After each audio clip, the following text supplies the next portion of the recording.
say to me in Bowers Game Hey there, Corner. YouTube. I'm back again for another How to Play video, and today I'm going to teach you how to play Dr. Seuss Happy Birthday to You game. This is for 2 to 6 players, ages 3+, and I got everything set up, and I'll explain exactly what we got going on here. So the first thing you're going to want to do is make sure that everyone makes their own candle by placing in a little standee, and every player should have a candle on the start space down here on the bottom.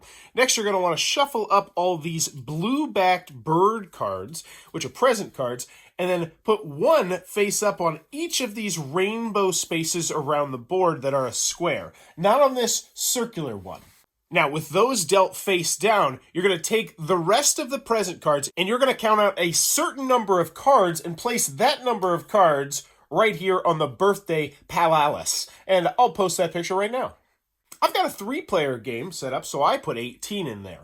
Then I'm going to put the rest of these present cards into the box. I won't need them. The player whose birthday is next is going to take the spinner, and now we're ready to show you how the game works. So on every single turn, what you're going to do, the first thing is spin that spinner. If it's on a line, spin it again, but you're going to get to move up to that many spaces that you land on. So right now, let's pretend that I had a 3. I could go 1, 2, or 3 spaces, and that's my choice.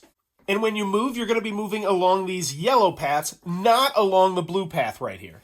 Now, what you're trying to do is get the most points by the end of the game, and you get points by going to these different square present cards that are scattered around the board. Because when you land on one of those and you end your turn there, then you get to keep them. So for instance, on this player's turn, they might just stop right here and they might pick up this unicycle, they put it in front of them, and they now have 1 star. And whenever you pick up the regular presents, that's all you have to do. Just put them in your score pile. Now, you'll also notice that some of the presents have questions on them. And if you happen to land on one of these and end your turn there, then you pick this up and you answer the question, just you.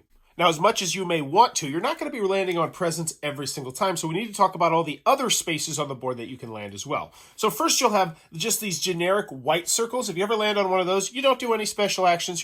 Now, if you land on this bird right here, you actually get to take the top card from the palace and put it into your score pile. And once again, if that's a question, answer the question. Next, we have these color or spaces which are scattered around the board.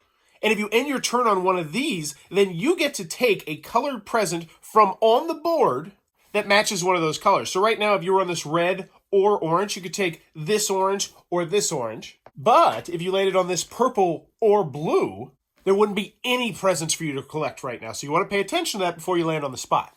The last special spot we have is the fly spot, which will move you to any other spot that you want to go to on the board as soon as you end your turn there. Once you've completed whatever action it is that you landed on, fill in any empty present spaces that don't have any players on it. So right now, there wouldn't be any empty present spaces that we would need to fill. However, if this was empty, we would need to make sure we grabbed a card from the top and placed it like so, face up.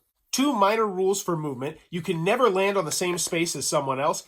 You can also never end your space on the same turn. So let's say you were on the present and then you got a 2. You can't just go 1, 2 and immediately land back on that space. Well, players are just going to take their turns, pass the spinner to the left, and keep doing that. But eventually what's going to happen is that all the presents on the birthday palace are going to run out. As soon as this happens, it's a race to the birthday palace, and the person who gets there first is going to be awarded 3 star points. And yes, you can take the fly to get directly to there. However, you can only take the fly to get directly to the birthday palace once it becomes unlocked. Until then, you can't land on any of the 3 blue spaces. But once birthday time hits, the gates open up and everyone can use the blue path.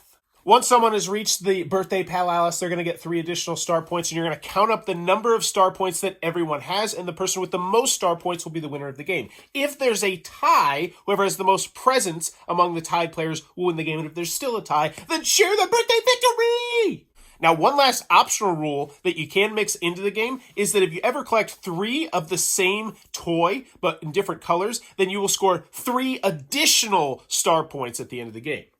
So, for example, this wouldn't be worth 3 stars. This would actually be worth 6 stars. But that's Dr. Seuss's Happy Birthday to You game. If this helped you out, please consider giving it a thumbs up. Also, consider subscribing to the channel if you enjoy learning new games, as I teach new games all the time. But go have some fun, and thanks for your time, YouTube. This video is brought to you by all of my amazing Patreon supporters, and I would love it if you would join their ranks and have your name immortalized in the end of many of my videos for the end of time. But consider for only $1 a month, and as always, thanks for stopping by.